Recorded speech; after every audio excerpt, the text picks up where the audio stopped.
Bonjour à tous, bienvenue sur cette nouvelle vidéo. Comme je le disais sur la précédente avec le dépôt rapide, aujourd'hui je vais vous présenter le calculateur des bénéficiaires effectifs.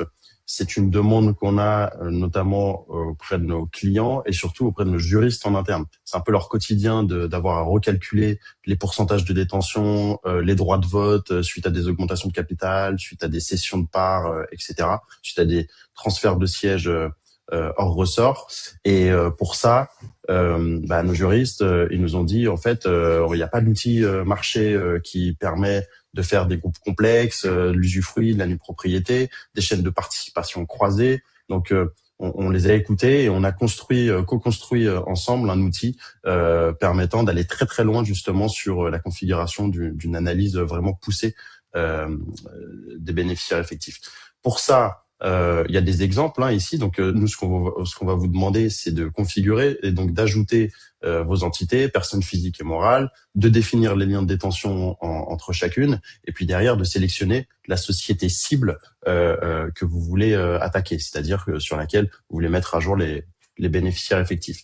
Il y a des exemples. En fait, l'idée c'est de sélectionner donc une entité personne physique ou personne morale, vous créez l'ensemble de vos entités, vous créez l'ensemble des chaînes de détention. Et par exemple ici sur un groupe un peu complexe avec des chaînes de participation croisées, donc là je vais pas le faire, je vais juste récupérer un exemple. Et ben j'ai ma SAS cible, j'ai 2 holdings, 3 personnes physiques, j'ai défini mes chaînes de détention et derrière j'ai un résultat qui va vous donner que sur les 3 personnes physiques, j'en ai 2 qui seront à déclarer et à mettre à jour sur le guichet unique. C'est pas mal parce que ici j'ai le capital direct, indirect, le nombre total en pourcentage du capital, les votes indirects, directs, etc.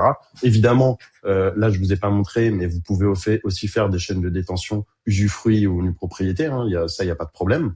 Et au-delà du résultat, ce qui est pas mal, c'est qu'on a créé une cartographie sur ces chaînes de détention. Et je peux avoir des chaînes de détention multiples, en même temps avoir de l'usufruit ou de la nue propriété.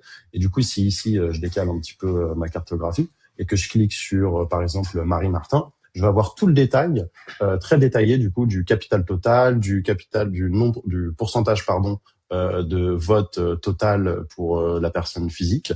Et puis pareil, sur les personnes morales, sur la société cible, à chaque fois, je vais avoir une information assez poussée avec ce résultat. Vous n'avez plus qu'à reprendre du coup ces informations. Évidemment, vous pouvez également facilement uploader une table de capitalisation ou un fichier Excel sur ce calculateur pour que ça pour que ça vienne présaisir et suggérer en fait une configuration à cette étape-là. Et puis derrière, vous pouvez lier ça du coup à un dossier du coup d'augmentation de capital ou de cession d'actions sur votre dashboard. Voilà, essayez-le, vous allez voir, j'en ai pas trouvé des meilleurs sur Internet et donc je vous conseille vivement de le tester et de nous faire des retours aussi sur les différents cas d'usage que vous pouvez avoir au quotidien sur ces mises à jour-là. Je vous remercie de suivre ces vidéos. Vous êtes assez nombreux à les suivre chaque semaine. Et puis, je vous dis à bientôt pour une nouvelle vidéo sur encore une nouvelle fonctionnalité très intéressante, notamment pour les personnes qui aiment collaborer avec leurs clients en arrêtant notamment l'email. Voilà. Je vous dis à bientôt. Merci beaucoup et je reviens vite avec une nouvelle vidéo. Au revoir.